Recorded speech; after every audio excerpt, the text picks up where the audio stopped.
Analisa ujesu ya Analisa Unamaliza Izio ya ujesu ya Analisa ujesu ya Analisa. When you dig and they stop the well, you dig and they stop the well, guess what? You will get to a well like Isaac.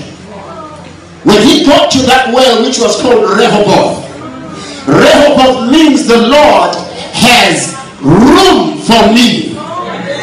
And here is my prophetic word to you, man.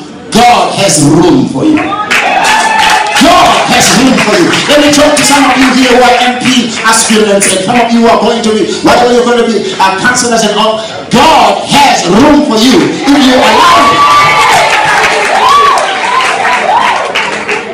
And here's my final point. The word Rehoboth does not just mean God has room for you. It means number 4, and you shall be fruitful in the land.